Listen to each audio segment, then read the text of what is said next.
What is up, folks? A very glorious Thursday afternoon together here with me, Mio Adlan, on another session, another episode of Hot Issue.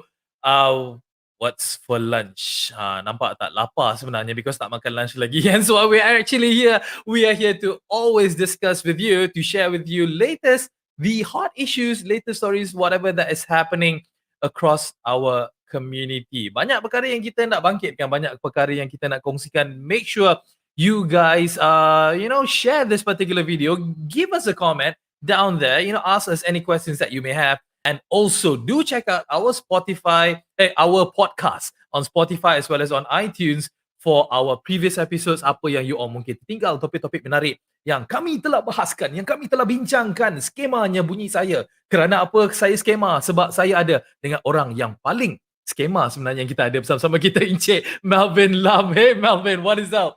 Hi, good afternoon. How are things on your side? I'm good. How are you doing? I mean, Glanta is a bit of a gloomy day, but you look fresh. You look up. You look ready to go. Oh yes, because I'm enjoying the rain this morning. And I don't know when was last it was raining so heavily. I mean, I'm really enjoying this morning. It's cool. And then, of course, with H2O, we feel fresher with water. The life is back. Exactly. Kan terasa macam kalau kita, while we're having breakfast, I can so imagine you outside of your balcony, having a cup of coffee, looking outside, just, indahnya Malaysiaku. Betul? Oh yes, especially in lockdown because things are better. Less well, I mean, yeah. Itu je yang kita boleh buat, itu je yang kita boleh harapkan. Those are the kind of things that we can only hope for.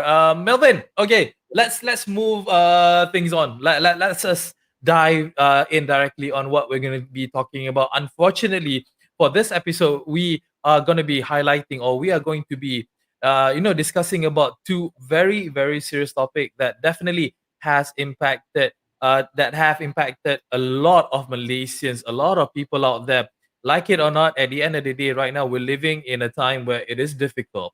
Even yesterday, we recorded the highest number of cases, almost touching 20,000 cases. We're talking about 19,800 plus, the most that we recorded so far, and also the highest number of deaths that was recorded yesterday, 270 something, if I'm not mistaken. And the topic that we want to bring at hand is because why a lot of people are suffering, individuals are suffering, organizations are suffering.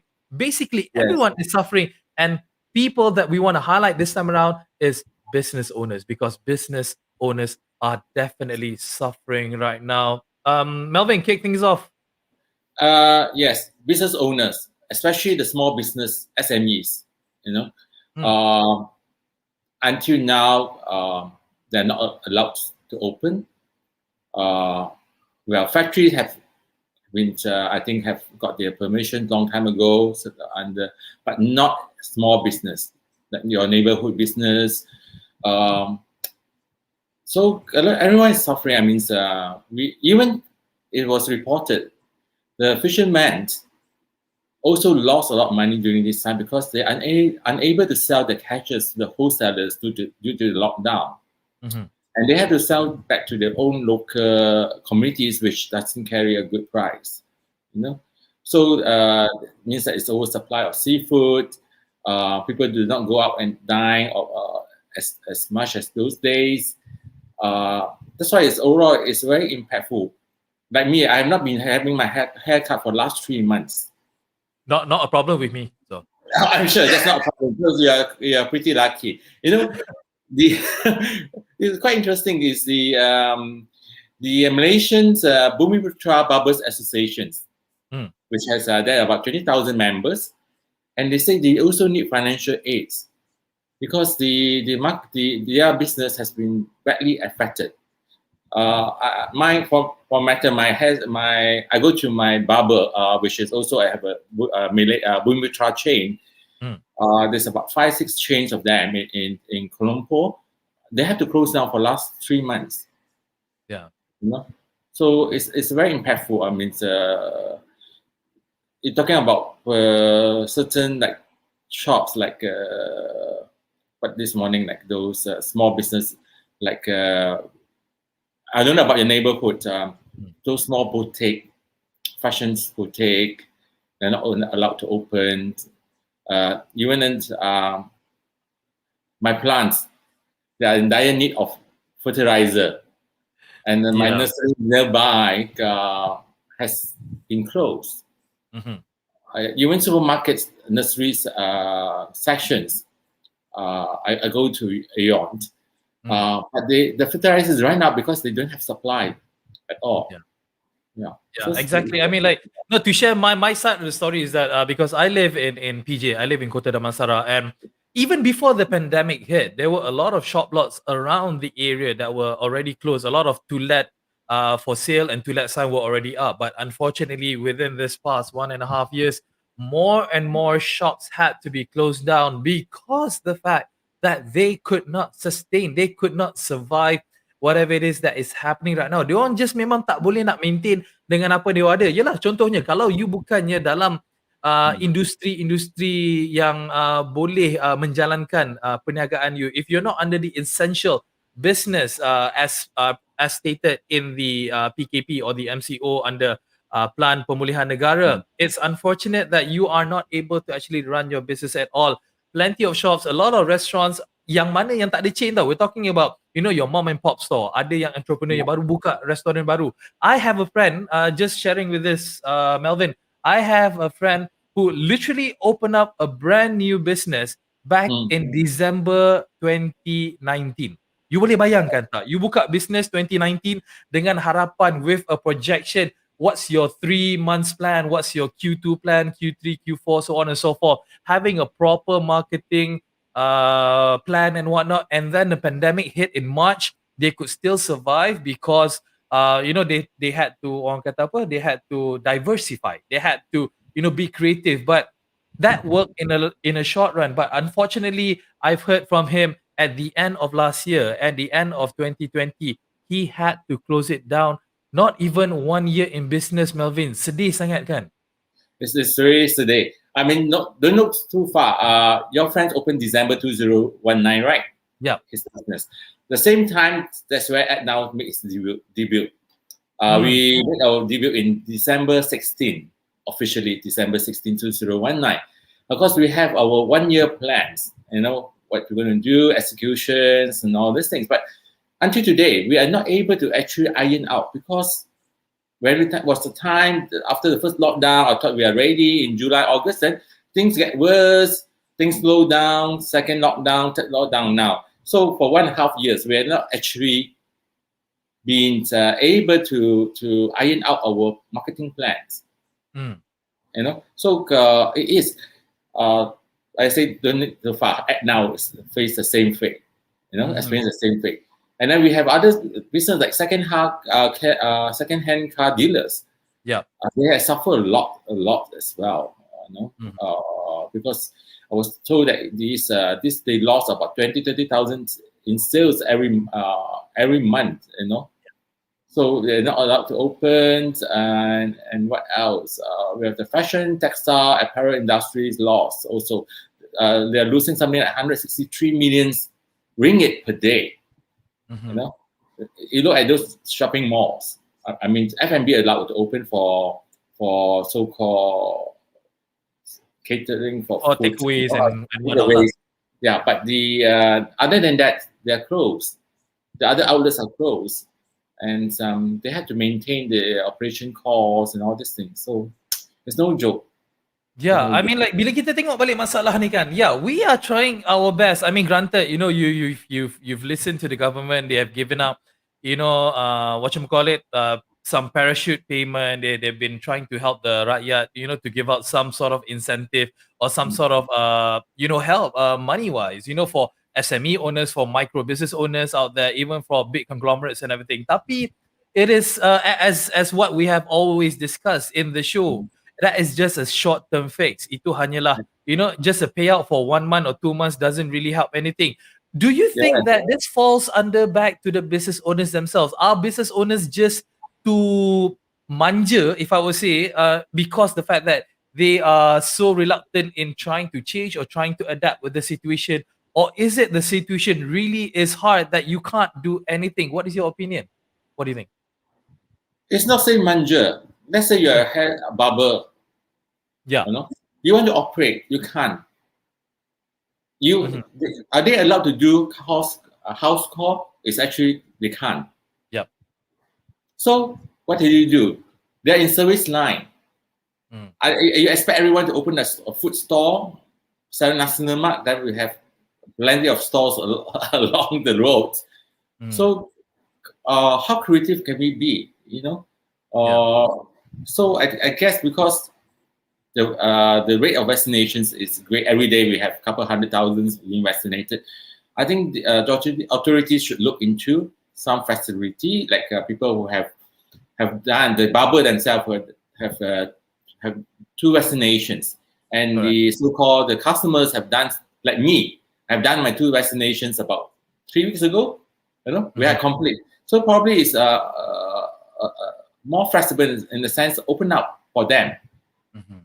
Like the restaurants, they're saying yes, those people who are fully vaccinated. If the staff are fully vaccinated, yeah, probably we can do open up for them. But of course, with new set of SOP, probably 50% capacity at any time, you know, just to start off with. So the governments in the last month or so announced each MPs get 300,000 to help out the communities. But I guess it's already burned out, you know. So where is the additional fund? So we have to kita jaga kita. We have to earn our own money, but we can't, and especially now. I mean, like look at now, we are not able to execute. We're not able to go back to our office. We're not able to execute our plans. We thought it's well planned. We want to do it at the time before in May. Then come June, we have to hold back everything. Yeah, itulah. I mean, like, no, one of the things that we have also spoken on the show, apa yang kita dah banyak bincangkan sebenarnya, it's not about trying to beat the virus now. I mean, like, we have concluded the fact that it is very, very, very difficult to beat the virus. Now we have to adapt, or should I say, now we have to come up with a plan on how we are able to live with the virus while the virus is still out there. Because again, 19,800 plus cases yesterday. I don't think that the numbers are going to be going down anytime soon, or even like, you know, harapan negara kononnya nak mencecah less than 4,000 cases a day. It's all about just trying to adapt. And macam you cakap, I've remembered very distinctively that you have been saying this over and over again. Let the nation or let the government come up with new SOPs on how we are able to tackle this while living with the virus. Macam diorang buat dekat UK, macam diorang buat dekat, you know, major parts of Europe, macam dia buat dekat US. Granted with the Delta, you tahu tak sekarang ada Delta Plus? Yeah. So that's why it's very important. I think I also brought up the subject that now every time I go out, I make sure I'm double mask. All right, I wear double face mask, and then we have to make a stop. Those smokers. Sorry, you are also a smoker yourself. I'm not. No, I don't know who are you talking to, but yeah, okay, go on. So they walk around the streets, with the mask down, holding the cigarette, smoking. I think that should be stopped because Delta virus is airbound. Yeah. You're smoking or not, they still attack you. When you are attacked, you bring it back home or to your working place. You know. So I hope the government, this is new set of OP. Sorry, you don't smoke outside on the street, outside in public area. You know, no excuse for that. So these are the things. I still see people, I mean, wearing the mask with the noses out, showing out, all these things. I know there are reasons that I can't breathe. So if you can't breathe, don't go out. Stay home. Yeah, correct. I mean, like, the mask is very uncomfortable for you, but we have to adapt. I mean, very unfortunately, we don't have things on our side.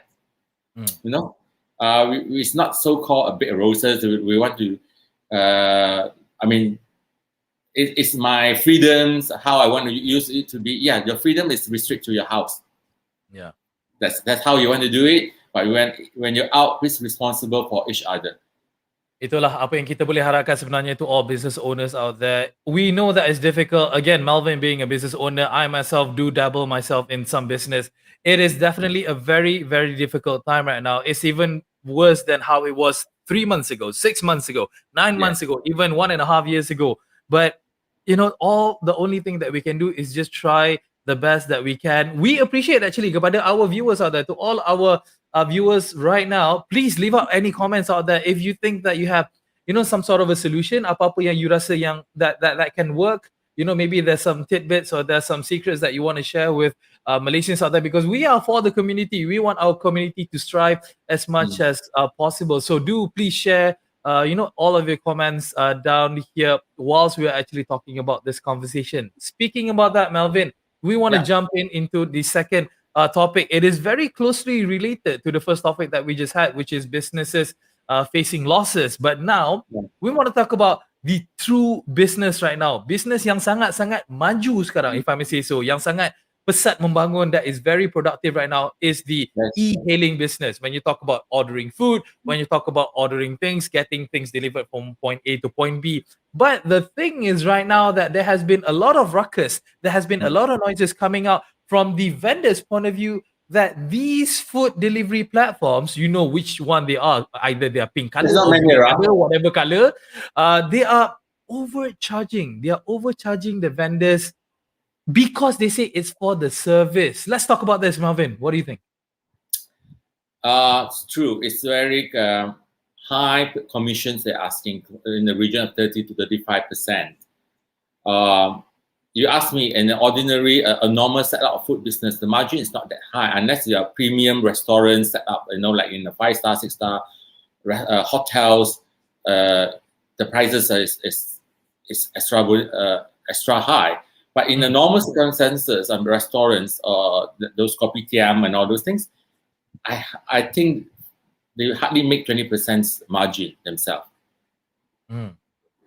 So if the charge is 30 to 35%, I think it's too much to pay. Just like we have this few big company. I hope they see. At this point of time, online ordering foods using e-hailing services is great. They are much booming. They are booming. But do consider, if you don't have vendors supporting you, you will not get the business too. So you have to work hand in hand. Yeah. You know what? I rasa sebab benda ni, when you talk about this kind of thing, even we spoke about it offline, is that the fact that you are one of the biggest monopoly in the particular business, because the green and the pink people, they hold so much database. The amount of database that these people have is so enormous that they can afford to dictate what kind of prices that I want to set. Is definitely unfair to the vendors, to the food sellers, because macam you cakap, if you look at the big brands, if you look at the the chain brands like I don't mind saying this, KFC or McDonald's, for instance, they have plenty of these shops, and they are not owned specifically by a micro business owners or an SME owner. But look at your mom and pop shop, yang mana yang jual nasi lemak, for instance, ataupun yang jual mie rebus, yang jual mie goreng, they unfortunately had to mark up their prices. Contohnya kalau mie goreng RM110, they had to mark it up RM15 because they had to counter it back whilst the green and the pink people take the 30% off their profit. That's just, monopoly is never good, isn't it? It's never good because, first of all, these vendors, they have no choice to increase. Because if it impose, let's say, 30 or 35, they have to it's a losing business for them. So what they do is, okay, for a ringgit, let's say, we brought up the subject, let's say a ringgit a steak for satay, they have to mark up a ringgit 30 or a ringgit 35 now. So at the end of the day, the consumer is actually absorbing the extra cost. All right. And secondly, people like us who order, we have to pay for the transportations as well. Yep. Right. So who suffer now? At this situations, a pandemic, who can afford? Yeah. For last 3 months, of course, what I do is that I try to cook everything in myself. I shop twice a week, doing my groceries, and I cook myself for lunch and dinner. So why? Because we try to save as much as possible. Yep. You know, unlike those days, you know that things are it's coming and our plans can be executed and all these things. The business are there, but now we do not know tomorrow. We don't even know what number going to bring us today, this afternoon. Right? So, but if these charges keep on increasing, at the end of the day, consumers like me would think, okay, I have no choice. I will not buy from e-hailing company. I stop ordering from them. The vendors have no business. It's a chain reactions. Yeah. You know, so some say even the vendors say if they want, they will charge a premium if the F&B operator want to be seen in the listing, more prominent space. When you open up the app, they push up this field in front of you. Okay, try to entice you to order from them. It's not free for the vendors. They have to pay a premium. You know, like in advertisements, the premium spots, you know, the graveyard spots. There's a world of difference. You know. Okay, tapi I nak cakap kat you. I mean, like for instance, let's say like I own the pink guys or I own the green guys. It is my business model. At the end of the day, it works. And if you want that kind of coverage, kalau you not that sort of eyeballs, if you want people to make sure to see you on my platform, then you pay because I own the platform. I have to pay for my staff. I have to pay for my service. I have to pay for my infrastructure. Those things are not cheap. Those things are not easy to maintain as well. So it makes sense from a business point of view because without my service, you die. Put this way, when you have a listing, it doesn't matter. You have a staff. The staff overheads is a fixed. The operation cost is fixed when you come to that because you have listing. You list number one, you list down to one. The number 1 million is still the same because you want to charge a premium. So why not you give everyone a chance to survive? Because at the end of the day, it's chicken and egg. If you don't have the vendors, are you going to make the business? Correct. Right. So we want to be a win-win solution. We want the e-hailing company to survive. We want the vendor to survive. We want the consumer like us are willing to fork out like we know. Let's say we regularly I those days before lockdown, I go to this satay shop. I know he's charging me $1 when you ring it for a steak. Now I have to pay $1.30 from the same old shop, and that's the vendors are not dumb or stupid. Now they actually encourage people to order directly from them. Yes. So e-hailing company, please, you might have the database, but we are in a community business. We know which store or which shop we want to support. Correct. So around my neighborhood in Cheras, we have already own community. The shop themselves engage their own delivery. Right. So they just rounder their own communities only in that Daman only. So they probably engage 1 or 2 riders. That's about it.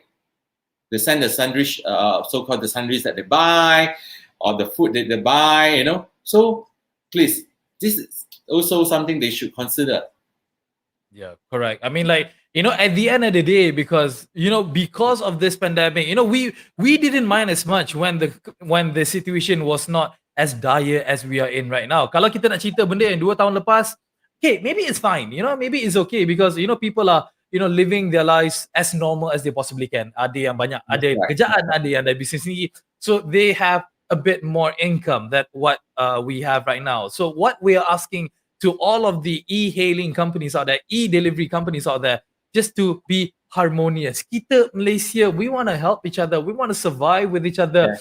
Without the vendors, there's no e-hailers. Without the e-hailers, vendors pun susah nak hidup. Try to make things work. Try to give some leeway. Granted, you are big guys. You are big in the community. You made millions of profit last year, as it was reported. If you guys don't know that the green and the pink people actually made a lot of money last year, try to be more compassionate because we're not asking this for you to do this forever. We just do this whilst we are in this situation kan sebenarnya. So come on Malaysia, come on people in these particular platforms or these particular companies, be more caring and try to help one another as Melvin said. kita jaga kita. Very emotional topic lah today. This is like very emotional stuff lah, Melvin. No, it's not, because we are facing such scenario right now, day to day. We hope the pandemic is over, the lockdown is over, things are back to normal. We have more happy topics to talk about. Correct. Kita nak cerita pasal kucing, kita nak cerita pasal, like cute stuff. We don't want to talk about people suffering, but unfortunately that is the way things are. But we do hope that all Malaysians out there, or all human beings out there for that matter, try to live the fullest, cuba lakukan yang terbaik. If you have problems, specifically mentally, for instance, if you can't handle things, try to talk to someone. If you do not want to talk to, all the befrienders lines or whatnot, try to phone a friend or try to just, say hi to somebody. Wow. It works. It works. Or we try to talk to us in our program. We'd love to actually talk to you guys on the show. Maybe next time, maybe we can actually have a member of the public just to appear on our show. Who knows, kan, Marvin? Mana tahu? Yeah, we never know. Yep. We always like to assist. I mean, that's what now is there. We really like to assist the communities. Please reach out to us. It's not just highlights your complaints and all these things, but in terms like times like this, we are looking about, okay, let's say like today, the topic is about business that's suffering. Share with us. Yeah. Exactly. Just drop down in the comments, whatever it is that you want to listen to, whatever it is that you want to talk about, and we will try to address that. Melvin knows a lot of stuff, but one thing for sure that Melvin doesn't know is how to speak German. Hence why, untuk penutup, as always, kita nak tanya Melvin balik about... Yeah. I don't have the gift of the gap. No, I think if you are, if push comes to shove also, you'll be struggling. Hence why today, kita nak ajar Melvin how to count to 10 in German. Very easy. Melvin dah cuak dah. Melvin dah takut dah. Okay. Let's do this one by one, okay? So you follow me. Okay. Number 1. Eins. Heinz. Eins. E. Heinz. 2. Tuesday is? Not Tuesday lah. Number 2 lah. Oh, okay. Sorry. Number 2 is what? Smine. 3. Dry. 4. Fear. 5. Fun. Fear and fun. Okay. 6. Zack. 7. 7. 8. 7. Ash. 9. 9. 10. 10. What 10 is? 10 with a Z. 10. Saint. Okay. Ulang balik, Melvin. I only know fear, fun, Zack. Okay, let me just say it again. It's just like very coincidentally. I'm going to continue this show this afternoon after lunch. Last evening, I watched one of those classics movie, My Fair Lady. Okay. I know the scene. I said, okay, I actually have not seen the movie, so okay, I got to see this old classic, My Fair Lady. So the actress, Audrey Hepburn, right? So she was a flower girl on the streets, and she talked very full accent. So this rich guy who actually took a challenge within, was it 2 months, 3 months, to make her a very fine lady, talk so well, very English and all these things. So one of those the scenes that trying to teach her to pronounce English correctly. Yeah, I think you're in the same boat right now. Yeah, you're having the same problem. I'm having the same thing right now. Yeah, exactly. So, I mean, we're running out of time, so I'm just going to say 1 to 10 again. It's 1, 2, 3, 4, 5, 6, 7, 8, 9, 10. Zain. Okay. Right. Thank you so much kerana datang ke kelas Jerman bersama Mio Adlan today. Hope you guys had a good one. So, Melvin, same time, same place. See you tomorrow. Yes, see you tomorrow. Awesome. Take care, Melvin. Ciao. You too. All right, guys, that was today's edition of Act Now. Hot issue. What's for lunch? Hope you guys, have taken a lot for whatever it is that we've discussed. And as mentioned, should you guys have any ideas on what we want to talk about, what needs to be highlighted within our community, don't forget to drop us a comment down in the comment section. And make sure you guys also, check us out on Spotify as well as on iTunes for our podcast for the previous episodes that we have done before. A lot of interesting topics that we have covered so far. Mio Adan here signing out, and thank you. Hope to see you again tomorrow, same time, same day. Have a good lunch.